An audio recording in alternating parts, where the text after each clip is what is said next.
Welcome, and thank you for joining us today for our Maundy Thursday service. Today, I am in the tap room, which is a sugar shack on Folsom Farm with the owner, Beth Nordbeck, and you'll hear more about her later. But before we start, I would like to ask Beth to give us a little rundown on some of the history of Folsom Farm and some of the history on maple syrup. Beth. Sure. Well, a couple of things. This farm was built in sometime around the Revolution. We don't know the exact year. It's the sixth house built in our town of Wolfboro, and it used to be a 200 or 300 acre spread with farming that went right into the 1930s. But now it's just a nice little plot of land with a whole bunch of maple trees on it. The house is kind of interesting because in its living room in 1812, the Christian Church of Wolfboro was founded. And by Christian church, I don't mean just a church of the Christian faith, but I mean a church of that post-revolutionary denomination called the Christian Connection, which is the smallest part of today's United Church of Christ. And it's really exciting. If you go down the street to the contemporary Christian church of Wolfboro, you can actually see a picture of this house in their sanctuary because it's where it was all founded. The house is really cool. In the living room, which I assume was once the kitchen, Yes, right. a big walk-in fireplace, and Beth and Bruce have kept the house as close to the original as they possibly could. It's really remarkable and Well, we beautiful. tried.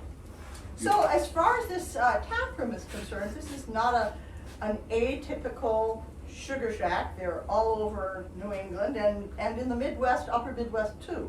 So this is probably not unfamiliar to a lot of you.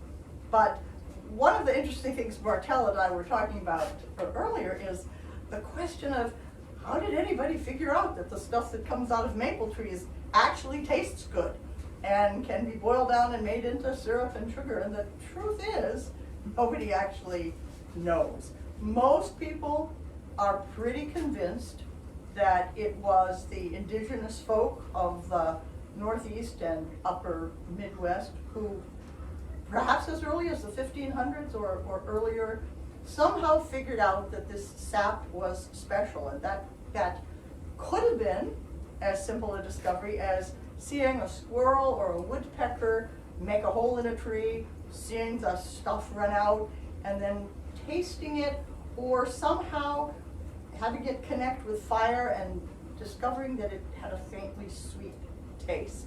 There's all kinds of myths about how the first person boiled it all down. It takes 40 gallons of sap to make a single gallon of syrup. So it had to be a pretty enterprising Indian person who figured that out. But the general belief is that it was the Native Americans somewhere, perhaps in multiple places, who figured this out and then taught the European settlers.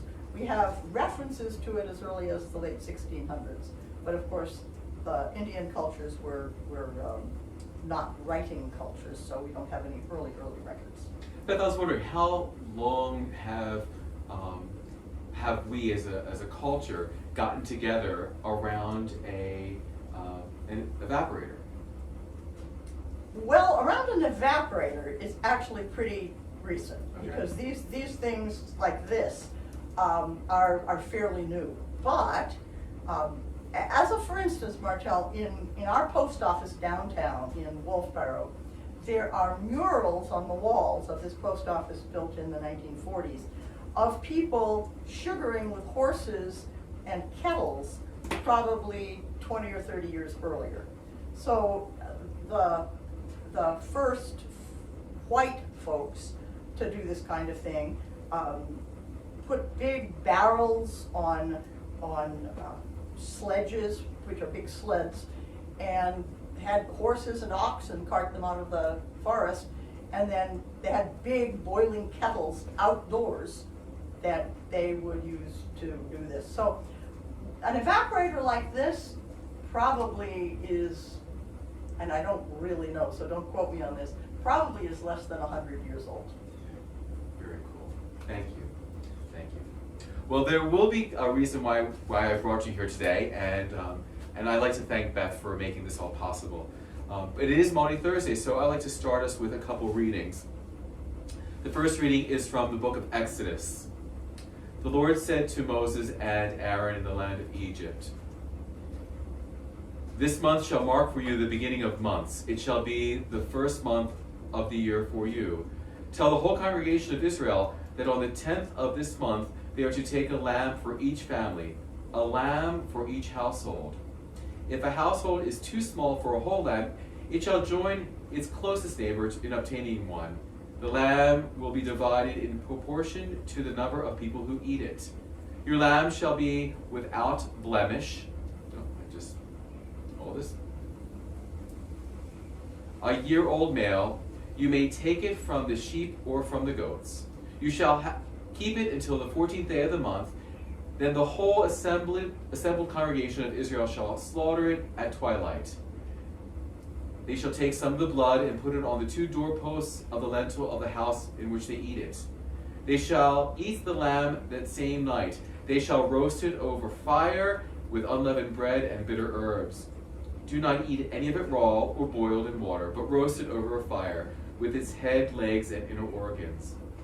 You shall have none of it remaining until the morning. Anything that remains until the morning you shall burn. This is how you shall eat it. Your loins girded, your sandals on your feet, and your staff in your hand. You shall eat it hurriedly. It is the Passover of the Lord. For I will pass through the land of Egypt that night, and I will strike down every firstborn of the land of Egypt, both human beings and animals. On all the gods of Egypt I will execute judgment. I am the Lord.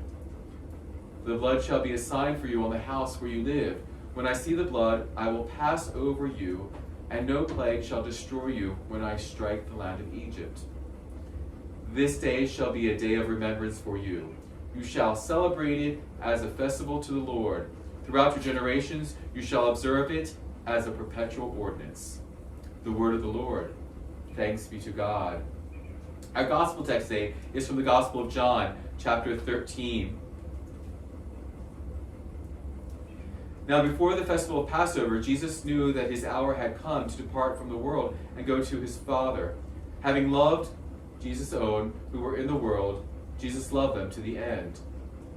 The devil had already put into the heart of Judas, the son of Simon Iscariot, to betray him. So during supper, Jesus, knowing that God had given all things into his hands, and that he had come from God and was going to God, got up from the table, took off his outer robe, and tied a towel around himself. Jesus poured water into a basin and began to wash the disciples' feet and to wipe them with the towel that was tied around him. He came to Simon Peter, who said to him, "Lord, are you going to wash my feet?" Jesus answered, "You do not know now what I am doing, but later you will understand." Peter said to him, "You will never wash my feet." Jesus answered, "Unless I wash you, you have no share with me." Simon Peter said to him, "Lord, not my feet only, but also my hands and my head." Jesus said to him, "One who has bathed does not need to wash except for the feet, but is entirely clean. And you are clean, though not all of you." For he knew who was to betray him. For this reason he said, "Not all of you are clean." After he washed their feet, had put on his robe, and returned to the table, he said to them, Do you know what I have done to you? You call me teacher and Lord, and you are right, for that is what I am. So if I, your Lord and teacher, have washed your feet, you also ought to wash one another's feet. For I have set you an example, that you should do as I have done to you. Very truly I tell you, servants are not greater than their master, nor are messengers greater than the one who sent them. If you know these things, you are blessed if you do them. When he had gone out, Jesus said, Now the Son of Man has been glorified, and God has been glorified in him. If God has been glorified in him, God will also glorify him in himself, and will glorify him at once. Little children, I am with you only a little longer. You will look for me, and as I said to the Jews, so I now say to you, where I am going, you cannot come. the gospel of the Lord. Praise to you, Lord Jesus Christ. So, our brothers and sisters who are Jewish have spent thousands of years getting together in a common area that has significance to the family, and they have shared this incredible story of the Passover of the Israelites who are leaving Egypt. And for thousands of years, Christians have gotten together to celebrate the Passover, Maundy Thursday, in much the same way by recounting the story of the early Church of Christ and the Last Supper and the washing of the feet and the installation of the Christian priesthood. And so I figured, what better way than to come to a familiar place that means home and love in an age-old tradition and share stories of our faith. Dr. Beth Nordbeck, who was the chair of my doctorate, and I refer to lovingly as Dr. Mutter, is a well-known theologian, and I will have her explain what her title is, because if I went on, we'd be here for another 25 minutes, and I promised her I wouldn't do that. So, in brief. Well, all I am is an ordained minister in the United Church of Christ, just like Martel, and I have a doctorate in the study of religion, with a specialty in American religious history and a subspecialty within that of the United Church of Christ and its component parts. She's also, in loving terms for many of her students, as known as Dr. Polity, because she knows everything about polity in the United Church of Christ. I wish. She does. Anyway, so I've asked Beth to share some stories, specifically of the Congregational Church in the United States, the Christian Church in the United States, some stories that are our shared history, that help define us as a people who get together and enjoy sugaring. Absolutely. Well, when Martel asked me what stories were on my mind in this moment, the first one that came right into my head was a story of origins, which is to say the beginnings of our church, Congregationalists, in these parts. And it's a story that's pretty familiar. Of course, you all have heard of the Pilgrims. But this story actually takes place about 10 years after the Pilgrims arrive, and takes place roughly in the same territory, in what became known as Massachusetts Bay. This was, of course, the migration of the Puritans. The Puritans believed that the Church of England was corrupt, but it could be purified.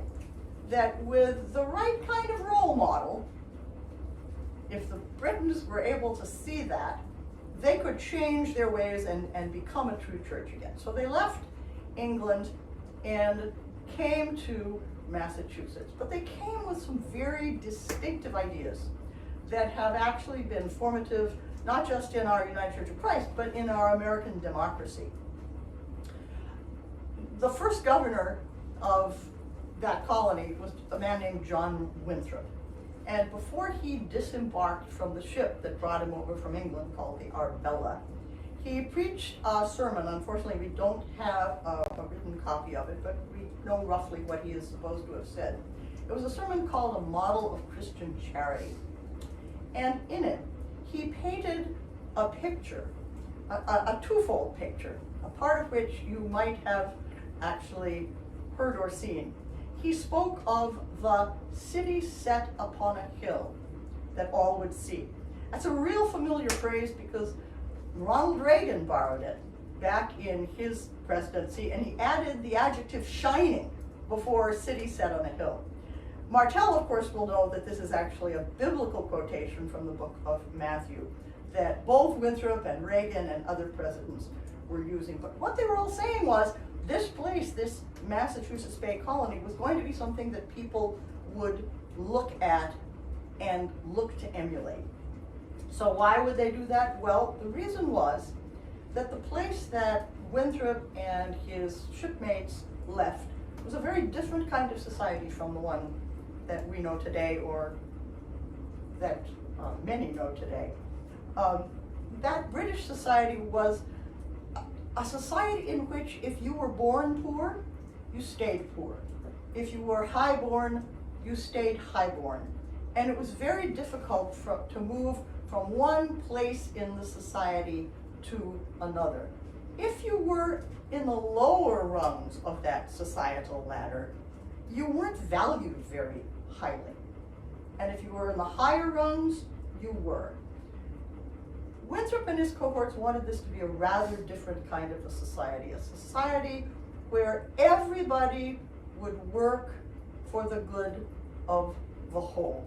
And he stated that in that sermon, A Model of Christian Charity. I loved to tell my students when I was still teaching that there's only 4 states in America today that are technically called commonwealths: Pennsylvania, Virginia, Rhode Island, and Massachusetts. And the reason that these early states, all of them, were called commonwealths was that there was an assumption that people were working for the good of all. It was so important to assume that even the lowliest, the least educated of people had something to contribute, that for the first few years of Massachusetts Bay Colony, people weren't allowed to leave because it was understood that their leaving would jeopardize the whole experiment.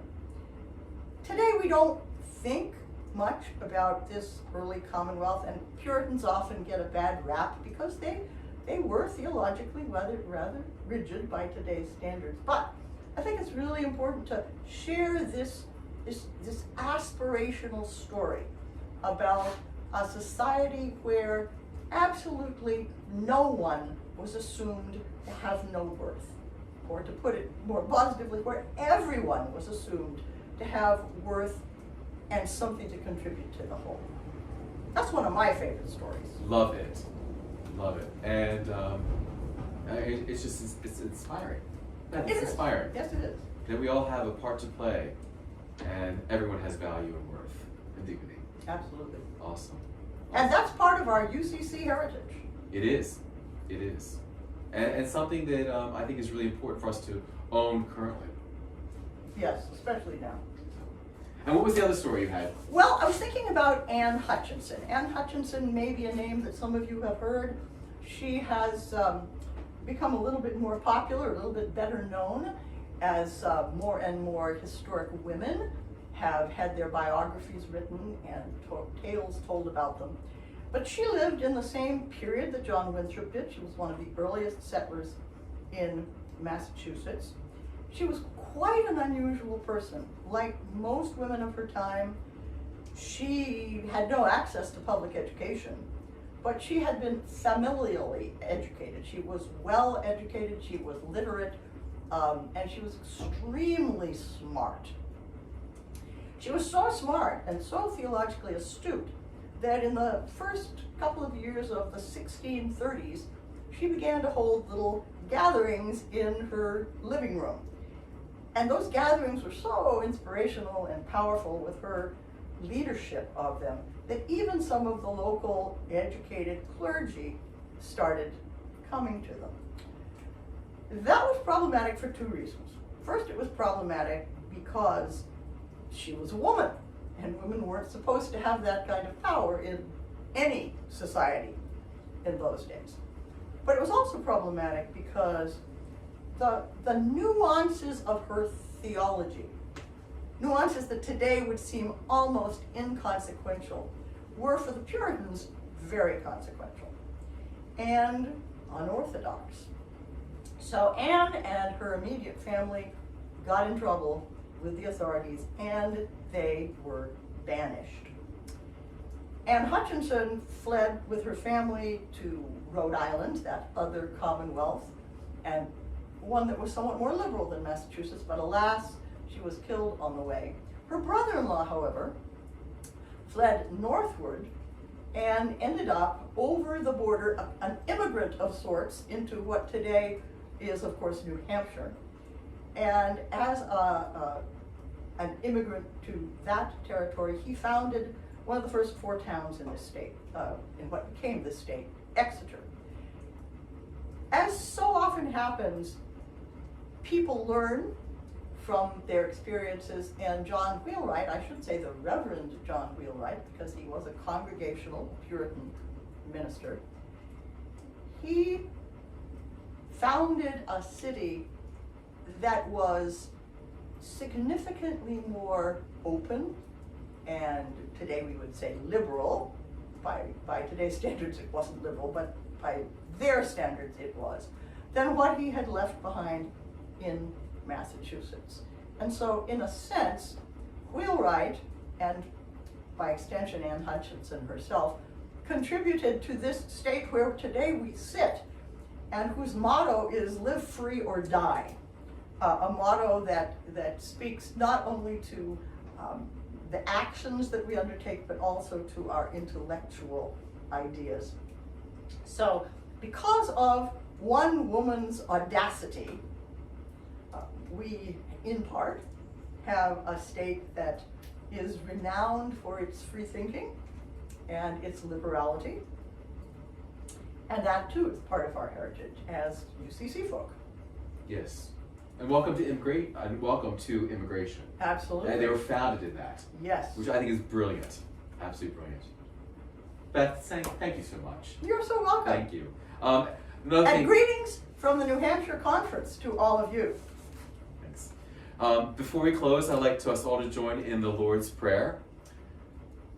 Our Father, who art in heaven, hallowed be thy name. Thy kingdom come, thy will be done, on earth as it is in heaven. Give us this day our daily bread, and forgive us our debts, as we forgive our debtors. Lead us not into temptation, but deliver us from evil. For thine is the kingdom, the power, and the glory forever. Amen. See you in church tomorrow for our Good Friday service. It will be at 7 p.m. And just so you know, it is really cold here, really cold. It's about 12. And the windows are open, so we're not steaming everybody up. And finally, a big thank you to Beth Nordbeck, who is a joy and always takes good care of me. God bless.